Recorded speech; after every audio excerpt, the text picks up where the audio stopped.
dominan, maka akal manusia mulai banyak digunakan. Periode ini disebut sebagai antropocentris. Antropocentris itu adalah itu manusia, sentris itu berpusat. Jadi dari berpusat ke agama pindah berpusat ke manusia. Dari keyakinan agama pindah ke sains. Itu menimbulkan banyak sekali perubahan. Yang kedua adalah revolusi industri. Dilanjut. Nah, revolusi industri ini lebih pada aspek penggunaan teknologi dalam kehidupan manusia. Dulu misalnya pengelolaan atau pengolahan sumber daya itu dengan menggunakan tenaga manusia atau hewan, lalu kemudian berubah menggunakan tenaga mesin. Apa yang terjadi? Yang terjadi adalah tenaga manusia diambil alih oleh tenaga mesin. Di situ terjadi pengangguran, terjadi kriminalitas dan lain-lain. Nah, akibat-akibat yang dilahirkan oleh dua revolusi tersebut itulah yang kemudian menimbulkan kegoncangan dalam masyarakat.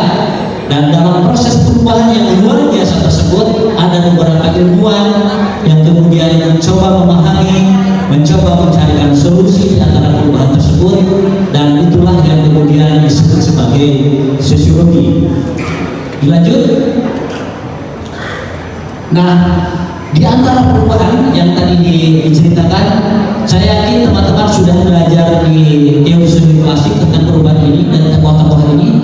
Tetapi yang ingin saya garis bawahi bahwa yang dilakukan oleh tokoh-tokoh ini adalah mencoba memahami, menjelaskan, dan mencari solusi dalam proses perubahan yang terjadi di masyarakat waktu itu di abad ke-18 dan 19 itu. Ini persis yang kita alami sekarang. Jadi teman-teman sekarang mengalami transisi luar biasa dengan kehadiran teknologi. Dulu yang namanya belanja itu kan harus pergi ke pasar. Sekarang bisa sambil rebahan belanja. Orang dulu harus mau buka toko harus punya punya toko, mau dagang harus punya toko. Sekarang harus punya toko. Ini sedang ada transisi besar juga. Nah, dulu pernah terjadi seperti itu. Dan itulah yang kemudian dipelajari, dipahami, dicarikan solusinya oleh tokoh-tokoh ini. Di antaranya yang generasi yang pertama ada Auguste Comte, kemudian Herbert Spencer, ada Emile Durkheim, kemudian Karl Marx dan Max Weber. Yang nomor 3 konon ada bahasa Arabnya katanya. Kalau orang sosiologi agama nyebutnya bukan Emile Durkheim, tapi Durkheim. Itu katanya bahasa Arabnya. Nah, apa yang dilakukan oleh tokoh-tokoh ini? Bisa lanjut. Nah, orang-orang tersebut generasi pertama itu mencoba memahami perubahan yang terjadi. Misalnya Auguste Comte, dia membuat satu penjelasan bahwa perubahan masyarakat itu mengalami 3 tahapan. Ada tahap teologis, tahap metafisis, dan tahap positifis. Tahap yang kedua yang pertama itu sangat kental sekali warna agamanya. Kemudian tahap yang ketiga adalah tahap positifis, di mana sains lebih banyak digunakan. Dan ini adalah sosiologi agama. Saya berani menyatakan sebenarnya sosiologi itu pada awalnya adalah tentang pertarungan antara agama dengan sains. Jadi kalau UIN 1 memilih jurusan sosiologi agama, menurut saya memang fitrahnya seperti itu. Sosiologi itu sebenarnya adalah pertarungan antara sains dengan agama. Saya masih tunjukkan yang lain lagi. Yang kedua, Herbert Spencer membicarakan tentang evolusi. Evolusi menurut Spencer, evolusi itu terjadi di semua hal, bukan hanya pada hewan atau pada alam, tapi juga pada manusia. Kemudian yang ketiga ada Emile Durkheim atau Durkheim, ya, bahasa Belanda Durkheim. Emile Durkheim ini menjelaskan tentang solidaritas. Nah, satu lagi ada satu buku yang ditulis oleh Durkheim yang membicarakan tentang profan dan sakral dan profan. Lagi-lagi itu tentang sosiologi agama. Jadi begitu pentingnya sosiologi agama dalam periode pembentukan sosiologi tersebut. Kemudian selanjutnya ada Karl Marx, dia membicarakan tentang konflik kelas, ada kelas proletariat dan kelas borjuis. Marx juga membicarakan tentang bagaimana peran agama yang dijadikan sebagai ideologi oleh kelompok borjuis dalam rangka mengendalikan kelas proletar. Lagi-lagi tentang agama. ada satu adigium yang seringkali digunakan oleh para aktivis gitu ya, dicabut aja begitu saja bahwa agama adalah candu masyarakat disebutnya, atau religion is the opiate of society, dicabutnya begitu saja. Padahal sebenarnya bagaimana agama digunakan oleh kelompok borjuis untuk mengendalikan kelas-kelas proletar sebenarnya. Yang terakhir sebagai contoh ada Max Weber. Weber juga membicarakan tentang bagaimana transisi dalam masyarakat, dan itu ada dalam masyarakat atau kelompok beragama. Salah satu penelitian yang penting yang dikemukakan oleh Weber adalah The Frontal Scientific and Spirit of Capitalism. Kesimpulan dari buku tersebut adalah bahwa kapitalisme atau perkembangan masyarakat Eropa sebenarnya adalah hasil dari etika Protestan, ada dalam agama. Lagi-lagi ini tentang sosiologi agama. Jadi kalau misalnya UIN 1 dimulai dari sosiologi agama, menurut saya memang fitrahnya sosiologi awalnya adalah tentang bagaimana pertarungan agama dengan sains. Nah, sekarang menggesernya kalau di pertemuan di barat kan sosiologi dunia lebih berkembang, gitu ya, karena agamanya sudah keluar lagi menjadi sekularisasi itu.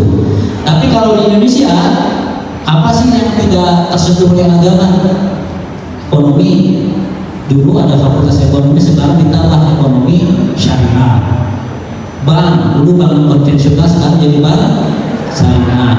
Pegadaian dulu pegadaian saja, sekarang jadi pegadaian. Apa yang tidak syariah? Semuanya malah bergeser ke agama.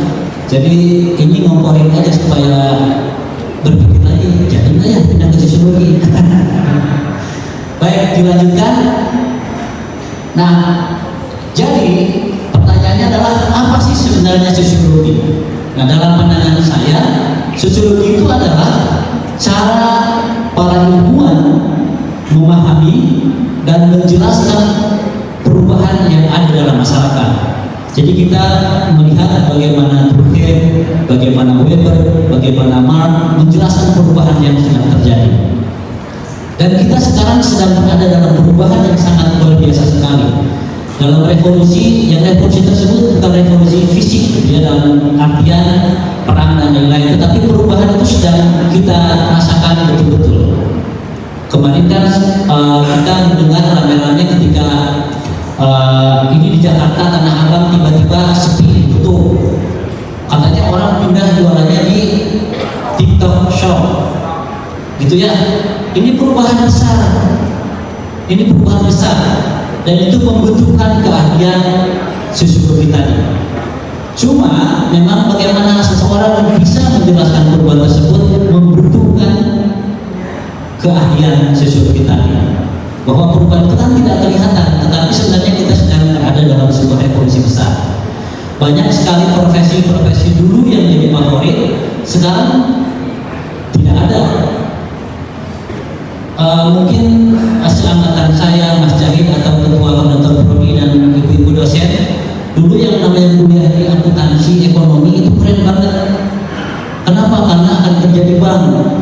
Sekarang banknya sudah nggak ada, banyak yang tutup banknya. Kenapa? Semua bisa transaksi di sini, ya. Atau kalau teman-teman masuk tol dulu, misalnya kalau masuk tol itu pasti ada yang jaganya, ada teteh-teteh atau mbak-mbak cantik gitu yang nunggu. Sekarang sudah nggak ada orangnya. Ini sedang terjadi sebuah revolusi besar, perubahan besar. Bagaimana masyarakat kemudian hidup dalam satu pola-pola baru yang berubah dengan adanya teknologi. Jadi yang namanya sosiologi adalah cara berpikir para ilmuwan dalam memahami perubahan yang ada di masyarakat. Nah, kalau teman-teman belajar di sosiologi di SMA, definisi sosiologi adalah dari kata sosios dan logos. Sosios itu artinya kawan atau masyarakat, logos artinya ilmu. Jadi sosiologi adalah ilmu tentang masyarakat. Sepertinya ya datar-datar saja, keren aja gitu ya pemikirannya. Tapi kalau teman-teman paham bahwa sebenarnya ketika Anda masuk ke sosiologi, Anda sedang belajar bagaimana memahami perubahan yang ada dalam masyarakat. Dan contoh-contoh cara berpikirnya itu ditunjukkan oleh generasi dari sosiolog awal. ada Auguste Comte, ada Max Weber, ada Karl Marx, dan ada Durkheim. Bisa dilanjut? Nah, memang masyarakat akan berubah. Masyarakat selalu berubah. Kalau dibuat tahapan terjadinya perubahan besar, tadi dimulai dari revolusi pertama, itu adalah yang menghasilkan, yang menjadi konteks sejarah munculnya sosiologi. Kemudian pernah juga ada revolusi industri kedua. Ini misalnya dengan penemuan listrik, dengan adanya listrik semuanya berubah. Banyak sekali kehidupan yang berubah dalam masyarakat. Yang ketiga adalah dimulai tahun 70-an, yaitu ketika ada proses otomatisasi dalam banyak kehidupan masyarakat. Ini juga merupakan perubahan yang sangat besar.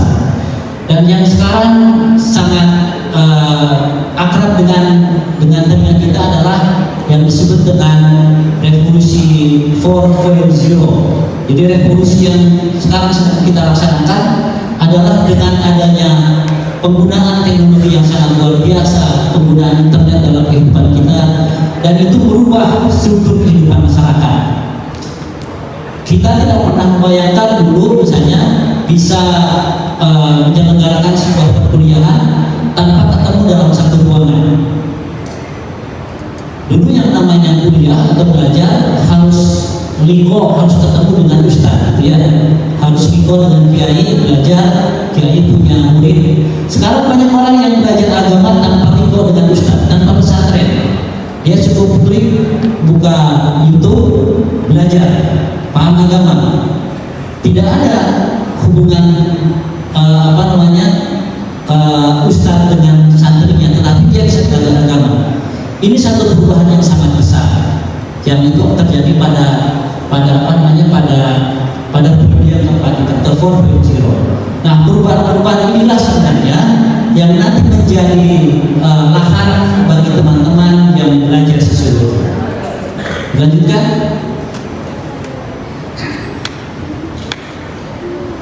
Ini perubahan yang sekarang sudah diidentifikasi, sangat besar sekali, dimulai dari revolusi pertama. Kemudian kita belajar ada teori-teori sosiologi klasik yang kalau teman-teman tidak melihat konteks lahirnya teori tersebut atau tidak melihat asbabul-wurudnya teori tersebut, itu saya katakan tidak memiliki konteks. Padahal kelahiran teori sosiologi adalah ada konteksnya, yaitu revolusi yang pertama. Kemudian masyarakat berubah. Teori yang pertama tidak cukup lagi menjelaskan konteks yang sudah berubah, dibutuhkan teori baru, muncul teori sosiologi modern. Dan itu belum ada ilmunya untuk menjelaskan kenapa bisa berperilaku seperti itu. Kenapa sekarang misalnya orang cenderung melakukan selfie, gitu ya. Selfie itu bisa dilakukan berkali-kali dalam satu hari. Itu satu perilaku sosial yang munculnya gejalanya sekarang. Di sosiologi ada teorinya, ya. Itulah yang diajarkan oleh sosiologi. Sampailah nanti kemudian kita berada pada revolusi 4.0 itu. Ini juga membutuhkan ilmu, membutuhkan pendekatan atau cara berpikir sosiologi untuk menjelaskan perubahan-perubahan yang terjadi dalam masyarakat. Lanjut. Nah, lalu bagaimana peta jalannya? Saya ingin menunjukkan, jadi teman-teman semua dalam belajar sosiologi, dalam pandangan saya itu ada 3 tahapan. Yang pertama, sosiologi itu ada pada tahap pengetahuan. Tahap pengetahuan itu adalah ketika teman-teman belajar pengantar sosiologi, belajar teori sosiologi klasik, belajar sosiologi modern dan yang lain-lain, itu ada pada tahap pengetahuan. Tetapi tahap pengetahuan itu kemudian harus digeser kepada tahap kedua, yaitu tahap keterampilan. Sebagai contoh, teman-teman semester 3, semester 4 belajar teori sosiologi klasik, sekarang belajar teori sosiologi modern, itu pengetahuan. Mengetahui cara berpikirnya Karl Marx, mengetahui cara berpikirnya Durkheim dan lain-lain. Nah, bagaimana kemudian dari pengetahuan itu digeser menjadi keterampilan? Nah, setelah jadi keterampilan, nanti akan menjadi keahlian. Contohnya, saya belajar teori sosiologi klasik, saya mengetahui cara menjelaskan perubahan dalam masyarakat, itu pengetahuan. Kemudian saya akan melakukan analisis pada persoalan-persoalan sosial. Itu namanya keterampilan. Ketika saya bisa melakukan analisis, saya akan menyatakan diri saya adalah seorang ahli analis sosial. Bisa dipahami ya teman-teman ya? Oke, mulai dari pengetahuan itu dipelajari di teori-teori, kemudian teori tersebut dijadikan satu keterampilan, dari keterampilan nanti akan menjadi keahlian. Kalau teman-teman ada di tahapan jalan-jalan ini, pengetahuannya bisa ditemukan, keterampilannya ada, kemudian keahliannya punya, sebenarnya tidak perlu bingung. Jadi yang ditulis di sini tidak bukan profesi, tetapi keahliannya. Karena profesinya bisa berubah, bisa hilang. Dulu yang namanya teror bank itu sebagai sebuah profesi ada, ramai, populer, favorit, diinginkan. Sekarang sudah tidak ada. Tetapi kalau kita basisnya adalah keahlian, keterampilan, keterampilannya tetap ada, tetapi profesinya bisa berubah-ubah. Dulu misalnya hanya analis sosial saja. Sekarang bisa jadi yang dibutuhkan adalah analis sosial media. Kenapa? Karena konteksnya sudah berubah. Jadi yang saya sampaikan adalah pada keterampilannya. Kemudian lanjut. Masih item ini tokoh-tokohnya Masya Allah seperti itu. Berbicara fungsionalis, kita punya 4 tokoh. Dimulai dari kerangka berpikirnya mungkin perspektif fungsionalis awal, counter, atau berbicara dengan neo fungsionalis. Itu membuat mahasiswa kami dan kami sedikit stres. Jadi pertanyaannya, bagaimana sih belajar sosiologi asing? Mungkin ini tematik awal, Pak Dede, monggo. Baik, memang untuk sampai ke situ dibutuhkan perjalanan yang panjang juga ya. Kalau misalnya semester 1 sudah sampai di situ, bubarlah kita mas. Jadi harus bersabar dulu untuk sampai sama untuk semua ilmu juga. Itu perjalanan sampai kemudian menjadi paham. Tapi poinnya begini, saya pernah membuat satu quote yang itu saya posting di Instagram Perspektif Sosiologi. Jadi teman-teman nanti bisa cek di Instagram Perspektif Sosiologi. Jadi belajar sosiologi itu bukan untuk dihafal, karena dia bukan kitab suci, tapi harus dipahami untuk menjadi keterampilan. Keterampilan apa? Keterampilan untuk meneliti, keterampilan untuk menganalisis, keterampilan untuk melakukan pemberdayaan. Jadi poinnya jangan dihafal, tapi dipahami, gitu ya, supaya nanti tidak mulai dari nol lagi. Gitu. Itu yang pertama. Kemudian yang kedua, ini tips saja dalam belajar sosiologi. Jadi teman-teman bisa menggunakan keyword. Ini saya sampaikan juga tutorialnya ada di Instagram yang milik kami di Perspektif Sosiologi. Jadi misalnya kalau teman-teman belajar ada Augusto, kemudian ada Weber dan lain-lain, buatlah keywordnya. Kalau Augusto berarti keywordnya Prancis, kemudian revolusi Prancis, kemudian untuk tiga tahap perkembangan pendidikan manusia. Teologis, metafisik, positivis, ya itu keywordnya. Teman-teman tidak perlu menulis panjang lebar, tapi ketika keywordnya itu disebutkan, maka akan ada penjelasannya. Itu berbeda kalau misalnya langsung ke definisi yang sangat panjang, maka buatlah keywordnya. Maka cara saya yang dilakukan ketika mengajar itu bukan membuat makalah, mas, tapi yaitu tadi membaca, kemudian membuat keywordnya dari bacaan tadi. Misalnya minggu depan kita akan belajar teori struktural fungsional dari Albert Parson. Buatlah keywordnya. Parson lahirnya kapan, hidupnya kapan, karyanya apa, teori-teori pokoknya apa. Itu keywordnya saja. Nanti teman-teman bisa langsung ke situ. Nah, kemudian yang ketiga, supaya nanti tidak lupa lagi dan juga mengasihkan, gunakanlah teori tersebut untuk exercise, untuk latihan menjelaskan persoalan-persoalan sosial yang dia alami sekarang. Jadi teman-teman semua, kalau sekarang bisa buka Instagram, boleh buka Instagram saya, Instagram kami Perspektif Sosiologi. Hari ini saya memposting tentang isu perundungan, tentang bullying yang terjadi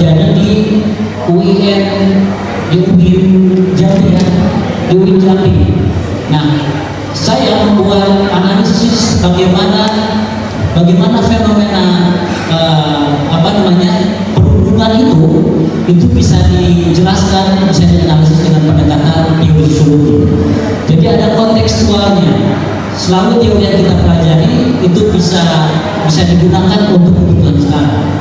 Supaya apa? Supaya asik tadi, wah ini ya manfaatnya. Silakan teman-teman sudah lihat ada di Instagram ya. Nah ini bedanya ngajar dulu dengan ngajar sekarang. Dulu mah kalau ngajar tuh silakan ada bukunya enggak? Sekarang mah boleh lihat YouTube saya.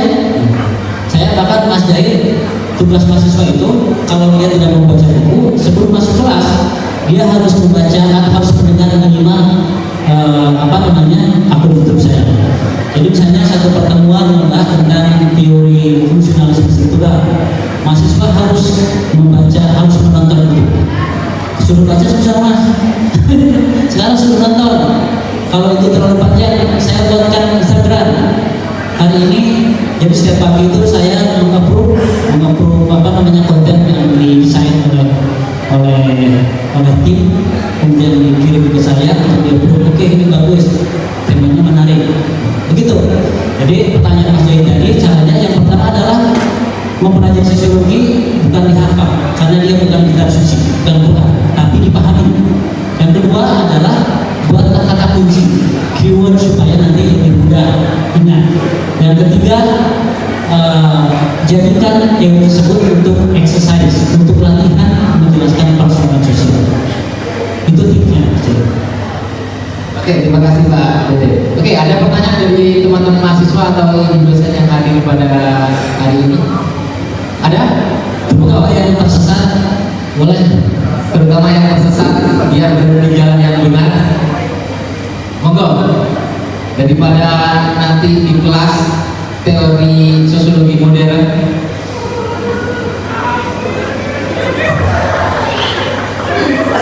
monggo. Karena ini Pak Dede kebetulan di sini ada mahasiswa semester 3 untuk pemantapan tentang hari ini fungsionalisme struktural yang kemarin kita diskusikan. Mumpung sudah ada Pak Dede di sini, bisa kita diskusikan bersama. Monggo, silakan teman-teman.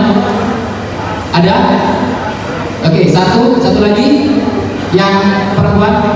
Mungkin ini salah satu bukti program kita adalah sosiologi agama ya. Ada yang uhti di sini, uhta di sana. Oke, satunya lagi yang perempuan, monggo.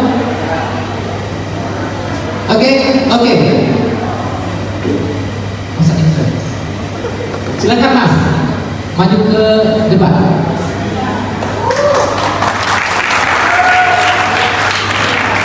Sebutkan nama dan kelas ya. Kalau misalnya ada budian dan yang bisa saja dikasih nilai A atau A- gitu. Assalamualaikum warahmatullahi wabarakatuh.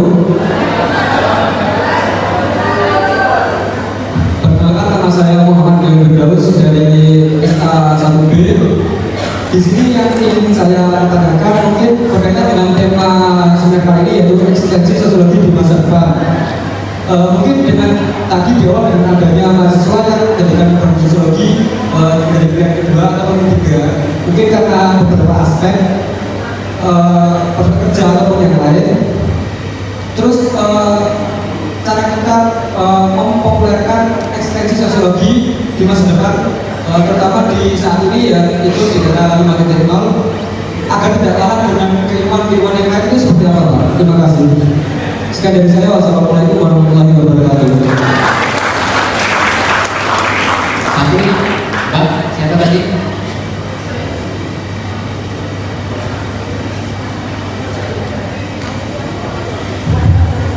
Baik, perkenalkan saya Adinda dari kelas SA 3A. Sebelumnya saya ingin bertanya, pertama ketika mata kuliah itu kita sering disuruh untuk mencari suatu fenomena atau gejala sosial.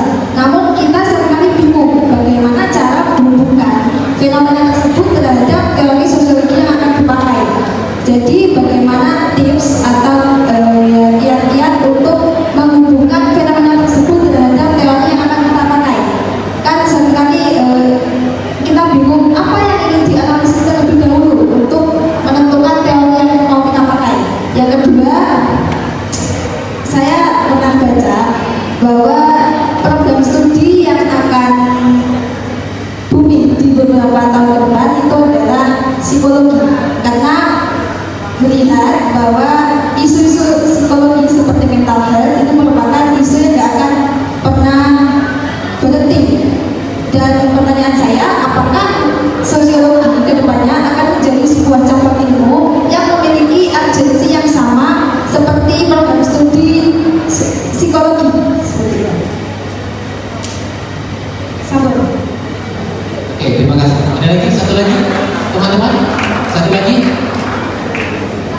Oke.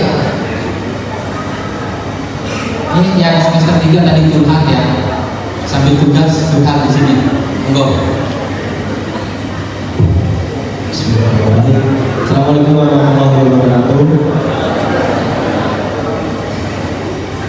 Perkenalkan, saya Irfan Maharis dari Sosiologi Agama angkatan 2020.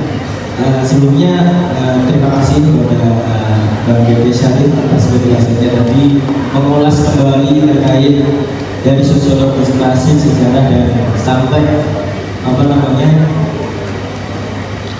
keahlian-keahlian yang dapat dijadikan jurusan sosiologi. Yang saya ingin tanyakan terkait tema yang sangat luar biasa kali ini, paradigma pembangunan peradaban baru. Kita ketahui bersama bahwa pembangunan pada pemerintahan kali ini sangat luar biasa hingga menimbulkan banyak juga konflik di masyarakat.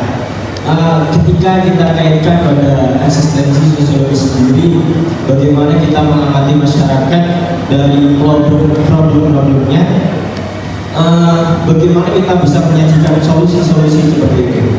Ambil kasus saja, kita di kasus yang masih eksis sampai sekarang, yaitu Rempang terkait pembangunan itu. Ketika kita jadikan dampak jangka panjang itu sangat luar biasa, tapi bagaimana dampak secara dekat kepada masyarakat ini sehingga menimbulkan tidak banyak problem sampai sekarang, seperti itu, Pak. Terima kasih. Terima kasih Mas Fahri.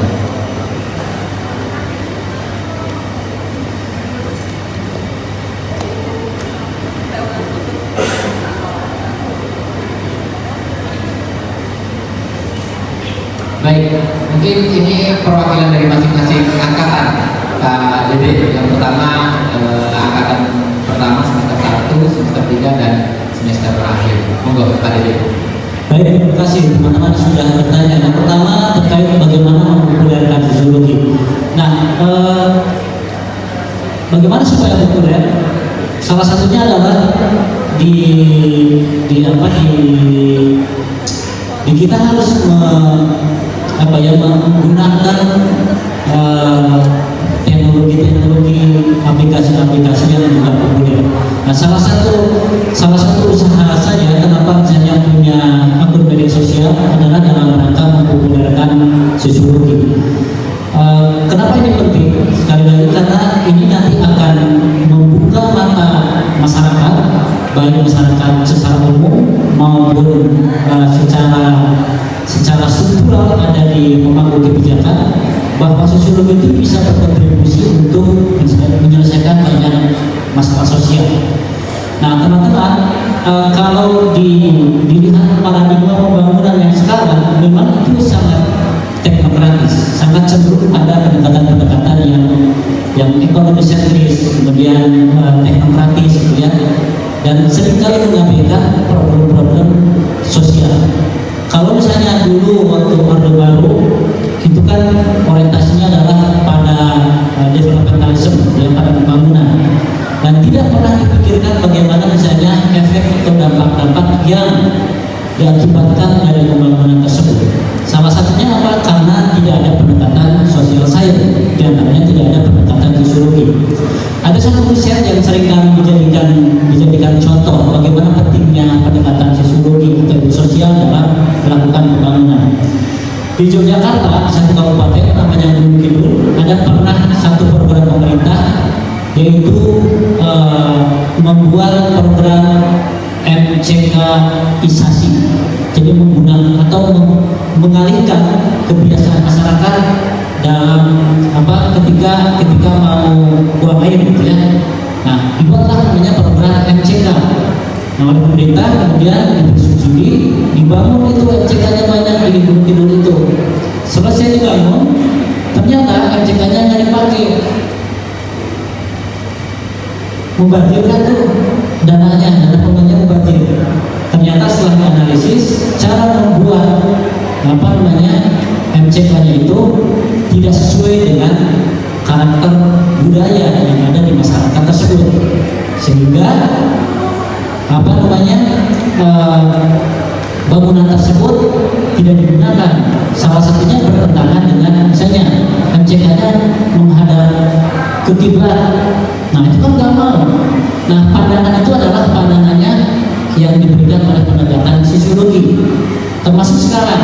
Nah teman-teman, sekarang banyak sekali bangunan yang mungkin juga ada beberapa yang tidak apa namanya tidak mengedepankan atau memberikan pendekatan sosiologis.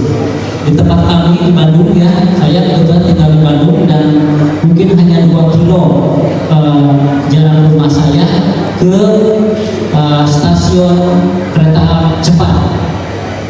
Di Bandung ada kereta cepat. Itu mungkin kita belum tahu akan seperti apa, gitu ya, akan seperti apa dampaknya. Tetapi sekali lagi, kalau satu program pembangunan tidak memberikan pendekatan sosiologis, maka nanti kita lihat dampaknya.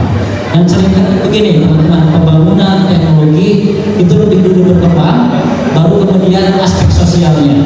Jadi aspek sosialnya perkembangan berikutnya dirumuskan oleh masyarakat, gitu ya. Nah ini dalam teori sosiologi ada yang namanya cultural link. Ya. Cultural link itu adalah kegagapan budaya. Jadi teknologinya dibuat dulu, tapi perilakunya nggak berubah-ubah. Ya. AC di teknologi AC-nya dipakai, tapi perlakuannya masih dipakai. Nah, itu berarti ada cultural link. Nah, bagaimana mempopulerkannya? Yang pertama adalah harus ikut berkontribusi dalam persoalan-persoalan sosial. Kita bisa menggunakan berbagai platform yang populer, memberikan suara, menyuarakan tentang kenyataan sosial sekarang. Contohnya misalnya hari ini kami membuat konten tentang fenomena perundungan. Itu untuk apa? Untuk mempopulerkan bahwa ada ilmu yang bisa menjelaskan dalam perspektif itu. Itu caranya. Jadi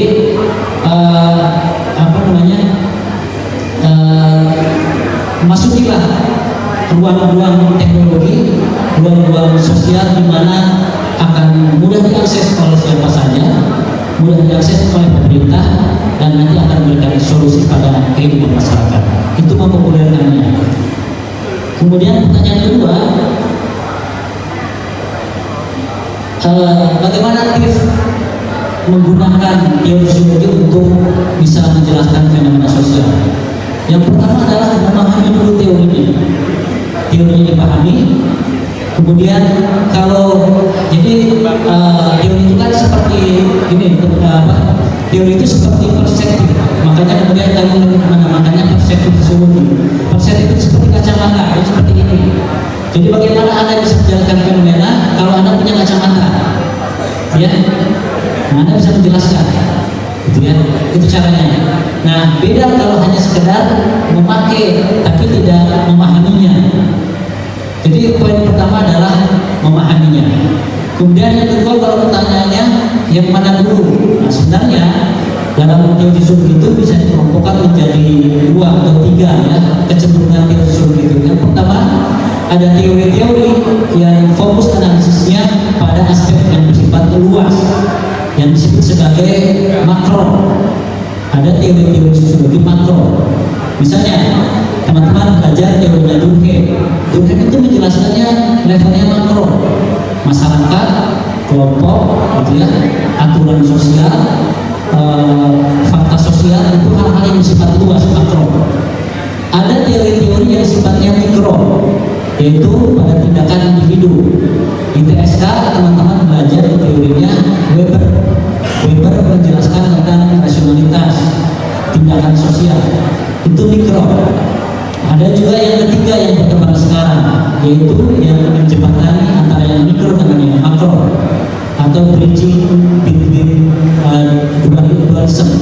Jadi ada teori yang mikro dengan makro digabungkan, gitu ya. Itu teman-teman belajar di teorinya Durkheim.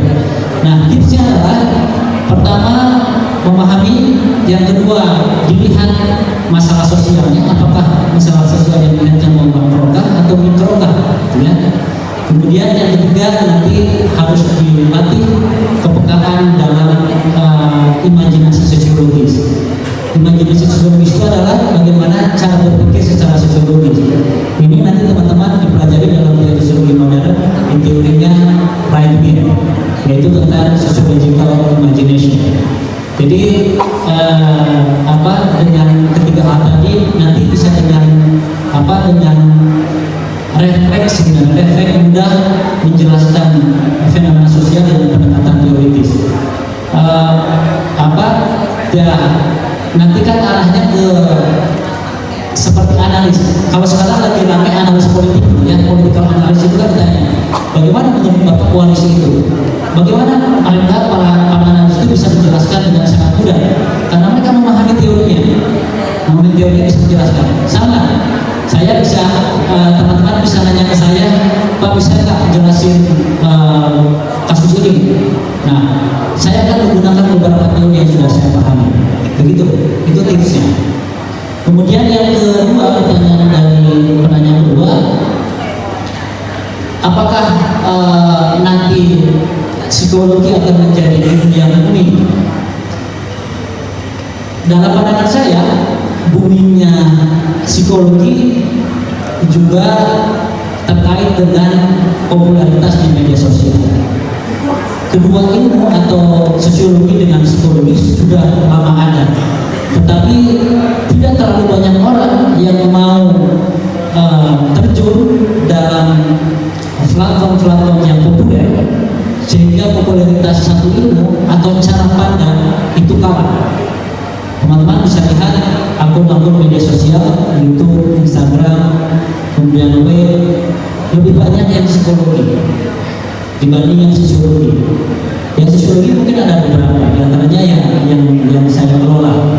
Nah itu diantaranya bagian dari popularitasnya. Tapi kan Pak, yang sekarang yang banyak adalah orang yang insecure Pak, yang persoalan dengan mental health. Ya, itu juga kan sebenarnya sesuatu yang dikondisikan bahwa seakan-akan orang itu sakit semua, perlu healing semua, sedikit-sedikit healing. Itu kan dipopulerkan dengan akun-akun seperti itu. Tetapi sebenarnya di teori sosiologi klasik teman-teman sudah harus bisa belajar apa yang dijelaskan oleh Durkheim misalnya ketika dia menjelaskan tentang fenomena bunuh diri. Suicide, fenomena bunuh diri awalnya hanya diklaim sebagai fenomena psikologis, fenomena mental. Tetapi Durkheim benar-benar dan menyatakan suicide itu, bunuh diri itu bukan fenomena mental, bukan fenomena psikologis, dia adalah fenomena sosiologis, satu tindakan yang didorong oleh faktor sosial. Itulah menjadi cara kita merebut popularitas ilmu itu. Dan itu menjadi tugas kita semua, membuat market, membuat pasar.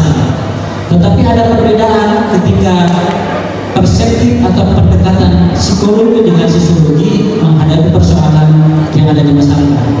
Kalau psikologi itu kan membuat orang selalu insecure. Silakan, coba boleh dibuktikan. Kalau Anda baca akun-akun psikologi, biasanya akan masalah. Karena akan dikondisikan Anda selalu insecure. Merasa sakit terus gitu ya, perlu motivasi terus, perlu modifikasi katanya ya, perlu kuat lagi setiap hari karena hidupnya nyaman dengan kuat. Sedikit-sedikit perlu motivasi, harus ada curhat. Itu dibuat secandu itu gitu ya. Psikologi itu kadang-kadang seperti itu. Tapi kalau sosiologi dia memberikan kesadaran. Jadi menyadarkan ini salah dan kamu harus melakukan sesuatu. Bukan hal-hal yang sifatnya menciptakan ketidaknyamanan. Ketidaknyamanan itu bukan menjadi cara agar mereka yang punya sosiologi menjadi kecanduan. Itu bedanya, tapi disandarkan. Bahkan kalau perlu dijadikan untuk protes, untuk berontak dan untuk revolusi, melakukan perubahan. Itu bedanya. dan mungkin tidak siap, banyak orang yang tidak siap untuk itu. Kemudian yang ketiga, bagaimana misalnya solusi untuk ini terkait dengan jawaban yang pertama juga dengan pembangunan, misalnya kasus Rempa. Ini saya mau menyampaikan, ketika terjadi kasus Rempa viral di mana-mana, kami di Asosiasi Pengelola Perguruan Studi seluruh Indonesia itu membuat press release dan disampaikan ke istana. Kebetulan Sekjen APSI itu menjadi anggota jubirnya Presiden, dan kemudian dibuatlah press release yang menyatakan untuk meninjau ulang pembangunan di Rempa, karena waktu itu sangat luar biasa sekali konfliknya. Nah, pertanyaannya bagaimana mengurangi problem-problem dari pembangunan, yaitu tadi ketika pembangunan itu akan dilaksanakan, jangan hanya melihat aspek ekonomis dan teknokratisnya. Jadi memikirkannya pada keuntungan ekonomi tanpa melihat aspek-aspek yang sifatnya sosial, yaitu bagaimana satu pembangunan akan berdampak pada masyarakat. Bagaimana bisa menyuarakan itu? Ini yang menjadi salah satu concern saya, dan juga sudah saya sampaikan kepada teman-teman yang berada di Asosiasi Program Studi, dan juga beberapa teman yang sekarang berada di lingkungan kekuasaan, itu untuk melibatkan pendekatan-pendekatan sosiologi dalam merumuskan pembangunan, sehingga satu kebijakan pembangunan tertentu tidak hanya berorientasi pada keuntungan saja, tetapi juga melibatkan bagaimana dampak yang akan dirasakan oleh masyarakat ketika sebuah pembangunan itu akan dilakukan. Dan itu sekali lagi